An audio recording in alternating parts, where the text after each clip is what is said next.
Dear 9th standard students, welcome back to online classes. In the previous class we discussed exercise 13.2. So that is based on curved surface area and total surface area of cylinder, right? Isn't it? So I think we know very well. So that is CSA of cylinder. CSA of cylinder, that is curved surface area of cylinder, is 2 pi RH. So like that, TSA, total surface area of cylinder, is equal to 2 pi R into R plus H. So class 9th. So now let us discuss exercise 13.2. I think in this exercise we completed one problem. Okay, so listen. So let us start from second problem. So it is required to make a closed cylindrical tank of height 1 meter and base diameter 140 centimeter from a metal sheet. How many square meters of the sheet are required for the same? Listen. Nodi question ಏನು ಹೇಳ್ತದೆ? It is required to make a closed cylindrical tank of height 1 meter. So 1 meter height ಇರ್ತಕ್ಕಂಥ ಒಂದು closed cylindrical tank ಗೆ ಅದರ base diameter 140 centimetre. So ಅದಕ್ಕೆ ಎಷ್ಟು sheet require ಆಗ್ತದೆ? So 1 metre height ಇರ್ತಕ್ಕಂಥ ಒಂದು ಸಿಲಿಂಡ್ರಿಕಲ್ ಟ್ಯಾಂಕ್ನ ಮಾಡಲಿಕ್ಕೆ ಎಷ್ಟು ಶೀಟು, ಮೆಟಲ್ ಶೀಟು ಬೇಕು ನಮಗೆ ಅಂತ. How many square metres of the sheet are required for the same. Okay, so here listen, direct question. Second one.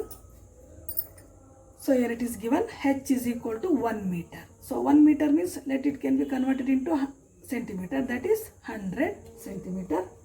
Then here it is given diameter. Diameter is equal to how much? So which is equal to 2R. So which is equal to 140 centimeter. Diameter is given. So R is equal to 70 centimeter. Understand? Then so TSA. So total surface area of cylinder is 2 pi R into R plus H. Okay. So 2 into 22 by 7 into R means 70 into 70 plus 100. Okay. So which is equal to 44 divided by 7 into 70 into 170. Okay. Listen. So 44, 7 ones are 7 tens are into 170 into 10 andre 1700, that is 1700. So if you multiply these two, you will get 74800 centimeter square. So but it should be changed into meter square. Then 74800 divided by 100 into 100. Why? Because so centimeter in the meter convert ಮಾಡಬೇಕು ಅಂದ್ರೆ we have to divide by 100, but here it is centimeter square, hence we have to multiply. So hence we have to divide by 2 times. 100, 74800 by 100, once again by 100, then 100 into 100, which is equal to 7.48 meter square. Understand? So therefore 7.48 meter square of sheet is required. Sheet is required. Understand? ಅರ್ಥ ಆಯ್ತಾ? Okay, so ನೀಟಾಗಿ ನೋಡ್ಕೊಳ್ಳಿ second ಪ್ರಾಬ್ಲಮ್ನ. Okay, next third ಒನ್ನು ಇಲ್ಲಿ ನೋಡಿ. Third one ಏನು ಕೊಟ್ಟಿದ್ದಾರೆ? So here it is given a metal pipe. So it is mentioned here, the figure is, so a metal pipe is 77 centimeter long. So length means height. 77 centimeter long. The inner diameter of a cross section is 4 centimeter. So here inner diameter and outer diameter. So listen. Inner diameter ಅಂದರೆ so ಒಳಾಯಿ ಅಂತೀವಲ್ಲ ನಾವು, ಹಾಗೆ. So outer ಅಂದರೆ external. The outer diameter being 4.4 centimeter. So inner diameter ಕಡಿಮೆ ಇರ್ತದೆ, outer diameter ಹೆಚ್ಚಿಗೆ ಇರ್ತದೆ, 4.4 centimeter. So find its, ಇಲ್ಲಿ ನೋಡಿ. So here it is given 3 submains. Find its inner curved surface area, second one outer curved surface area, and third one total surface area. So first one is inner curved surface area and outer curved surface area. Listen. So first one, So listen. So here it is given h is equal to 77 centimeter. So that is length. So here it is given. So one cylindrical pipe. So one cylindrical pipe. So this is the height of the, so h is equal to 77 meter. Understand? So and also inner diameter. Here it is given inner diameter is equal to 4 centimeter. Then radius is equal to 2 centimeter. Diameter 4 centimeter. The radius ಏನಾಗ್ತದೆ 2 centimeter. So ಹಾಗೆ outer diameter. So outer diameter is equal to 4.4 centimeter. So ಅದರದ radius ಏನಾಗ್ತದೆ, so 2.2 centimeter. So because r is equal to d divided by 2. Okay, so first question. So first question, what is asked? We have to calculate inner curved surface area. So inner curved surface area. Inner CSA, inner curved surface area. So inner curved surface area is equal to 2 pi r h. So this is the formula. 2 into 22 divided by 7 into r means 2. Inner curved surface area ಏನಿದೆ 2 into h ಅಂದರೆ 77. Okay. So 7 ones are 7 11s. So you will get 22 into 2 ಅಂದರೆ 44 into 11 2s are 22. So 44 into 22 na multiply ಮಾಡಿದ್ರೆ, so you will get 968 centimeter square. So this is inner CSA, inner curved surface area. And second one, outer curved surface area. So second one is, listen, outer curved surface area. Outer CSA. So outer CSA is equal to same formula, 2 pi r h. Outer CSA. So which is equal to 2 into 22 divided by 7 into r means 2.2 into height means same 77. 7 ones are 7 11s are, which is equal to 44 into 2.2 into 11. So 2.2 into 11, if you multiply, so 44 into 2.2 into 11, so you will get 1064.8 centimeter square. So this is outer curved surface. ಇವೆಲ್ಲ multiply ಮಾಡಿದ್ರೆ ನಿಮ್ಗೆ ಇಷ್ಟು ಬರ್ತದೆ. Okay, so 1064.8 centimeter square. Next, so ಇಲ್ಲಿ third ಇನ್ನೊಂದು questions ಕೊಟ್ಟಿದ್ದಾರೆ. So ಏನು ಕ್ವಶನ್ನು ನೋಡ್ಕೊಳ್ಳಿ ನೀಟಾಗಿ.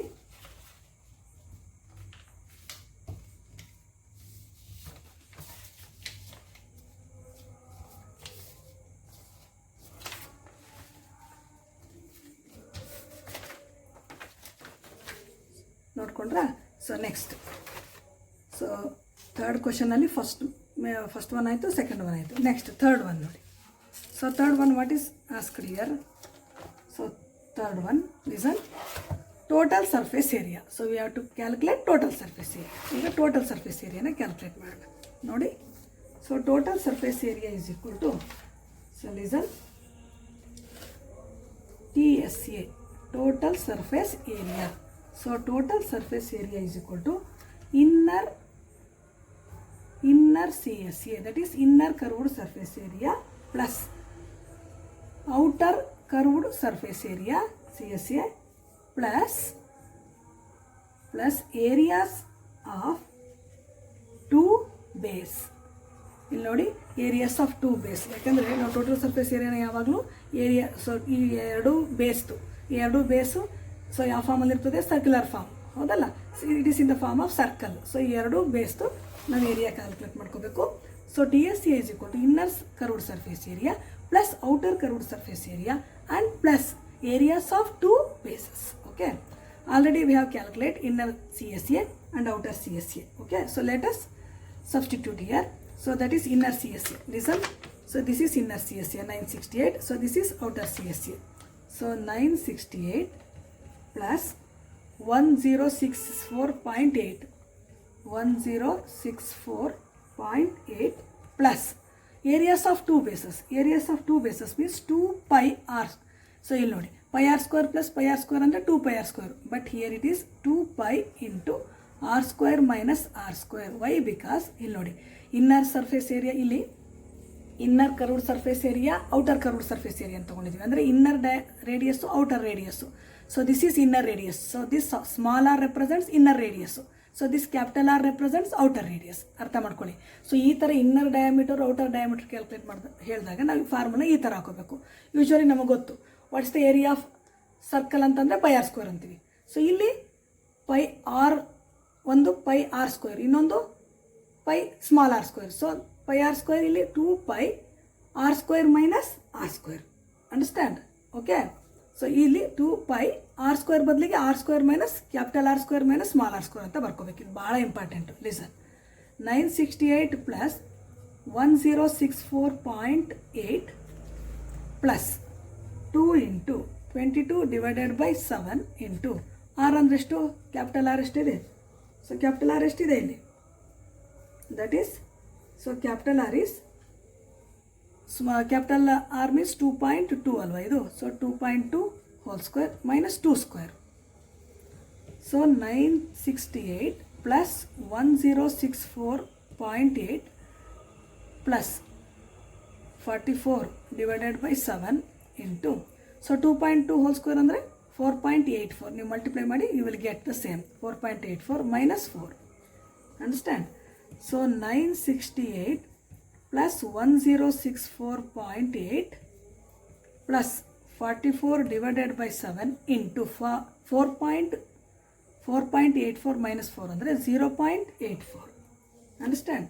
So 968 plus 1064.8 plus, so ಇಲ್ಲಿ ಸಿಂಪ್ಲಿಫೈ ಮಾಡಿದ್ರೆ 44 divided by 7 into 0.84 ಇದು ಸಿಂಪ್ಲಿಫೈ ಮಾಡಿದ್ರೆ ನೀವು, so you will get 5.28. So ಇದು ಸಿಂಪ್ಲಿಫೈ ಮಾಡಿ. So 44 divided by 7. ಸೊ ಇದನ್ನು ನೀವು ಮತ್ತೆ ಏನು ಮಾಡ್ಕೊಳ್ಳಿ, ಸಿಂಪ್ಲಿಫಿಕೇಶನ್ ಅಂದರೆ ಏನಿಲ್ಲ, ಇಷ್ಟೇ ಸಿಂಪಲ್ ಅದು.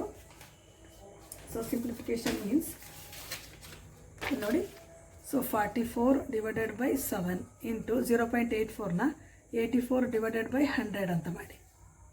ಓಕೆ. ಸೊ ಇಲ್ಲಿ 7 1s 7 1s 7 2s. Okay. Then once again 4 3s 4 25s. So ಈ ಥರ ಸಿಂಪ್ಲಿಫೈ ಮಾಡ್ಕೊಂಡಾಗ ನೀವು ಯು ವಿಲ್ ಗೆಟ್, ಸೊ ಇವೆರಡನ್ನು ಮಲ್ಟಿಪ್ಲೈ ಮಾಡಿ 25 ಇಂದ ಡಿವೈಡ್ ಮಾಡಿದ್ರೆ ಸೊ ಯು ವಿಲ್ ಗೆಟ್ 5.28. ಇದು ಸಿಂಪ್ಲಿಫೈ ಮಾಡ್ಕೊಳ್ಳಿ ನೀವೇ.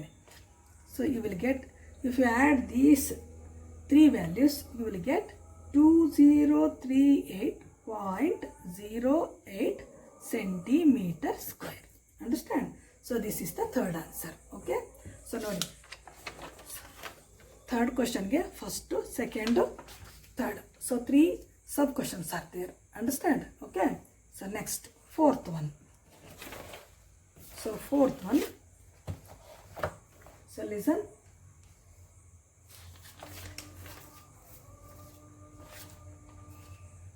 So fourth one, here it is given. The diameter of a roller is 84 centimeter and its length is 120 centimeter. So I think you might have observed, so that is road roller. ನೀವು ಗಮನಿಸಿದ್ದೀರಿ, road ಮಾಡುವಾಗ ರೋಲರ್ನ ಬಳಸ್ತಾರೆ. So it is also in the form of cylinder ಅಲ್ವಾ. So ಅದು diameter ಎಷ್ಟಿರ್ತದೆ? 84 centimetre. Its length ಅಂದರೆ height ಅನ್ಕೋಬೇಕು ನಾವು, 120 centimetre. It takes 500 complete revolutions to move once over a level. So over to level a playground. Find the area of playground in metre square. ಇಲ್ಲಿ ರೋಲರ್ನ centimetre ಕೊಟ್ಟವ್ರೆ, ನಾವು ಅದನ್ನು ಬಂದಂಥ ಆನ್ಸರ್ನ ಮೀಟರ್ ಕನ್ವರ್ಟ್ ಮಾಡೋಣ. ಸೊ ಇಲ್ಲಿ ಏನು ಕ್ಯಾಲ್ಕುಲೇಟ್ ಮಾಡಬೇಕು? ಸೊ ಆ ರೋಲರ್ದು ಡಯಾಮೀಟರ್ ಕೊಟ್ಟಿದ್ದಾರೆ ಮತ್ತು ಹೈಟ್ ಕೊಟ್ಟಿದ್ದಾರೆ. ಅದು 500 ಕಂಪ್ಲೀಟ್ ರೆವಲ್ಯೂಷನ್ಸ್ ಟು ಮೂವ್ ಒಂದ್ಸಲ to move once over to level a playground. ಇಡೀ ಪ್ಲೇ ಗ್ರೌಂಡ್ನ ಕಂಪ್ಲೀಟ್ ಲೆವೆಲ್ ಮಾಡಬೇಕು ಅಂದರೆ ಅದು 500 ಟೈಮ್ಸ್ ರಿವಾಲ್ವ್ ಆಗಬೇಕು. ಹಾಗಾದರೆ ಸೊ ಫೈಂಡ್ ದ ಏರಿಯಾ. ಹಾಗಾದರೆ area of the playground ಎಷ್ಟಿರ್ತದೆ? So area of the playground, so we have to calculate, that is C S C of cylinder. Okay, listen. So here it is given. So D is equal to, that is diameter. So D is equal to 84 centimeter. Then R is equal to 42 centimeter. R is equal to 42 centimeter. Like that, H is equal to 120 centimeter. H is equal to 120 centimeter. So the roller is in the form of cylinder. So the roller is in the form of cylinder. So this is R and this is H. Okay. So it takes 500 revolutions. It takes 500 revolutions. So LSA. First let us calculate LSA is equal to LSA or CSA, curved surface area or lateral surface area. So that is 2 pi RH, which is equal to 2 into 22 by 7 into R means 42 into H means 120. Understand? 7 ones are 7 6 are. So you will get 22 into 2 andre 44 into 12 6 are 72. So that is 720. Understand? So you will get, so if you multiply these two, you will get 31680 centimeter square. So this is the area of one revolution. So this is the area of one revolutions. So for 500 such revolutions, ಇದು just ಒಂದೇ ಒಂದು revolution ಇಷ್ಟ ಆಯಿತು. So then for 500 revolutions,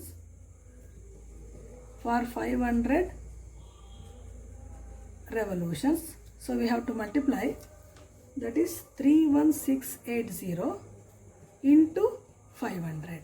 31680 into 500. So you get 5 8s are 40, 4, 5 6 are 30, 30 plus 4, 34, 3. Then 5 1s are 5 plus 3, 8. Then 5 3s are 15. So 20 plus 10, 30. So that is 1 crore. So 1 crore 58 lakhs 40,000 centimeter square. Understand? But the answer should be in meter square. So here it is asked, find the area of the playground in meter square. Therefore, area of the playground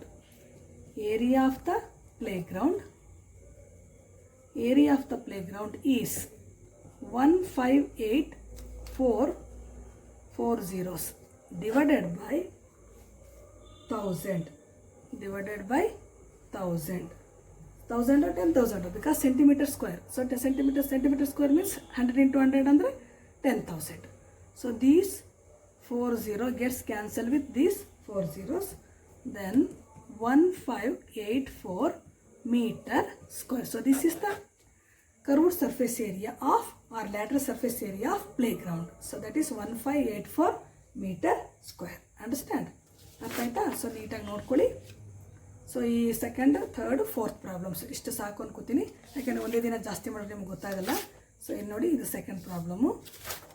next ಇದು third ಪ್ರಾಬ್ಲಮಲ್ಲಿ so ಒಂದು sub question, ಎರಡನೇ sub question, next third sub questions. So this is the fourth main ಅಂದರೆ fourth question.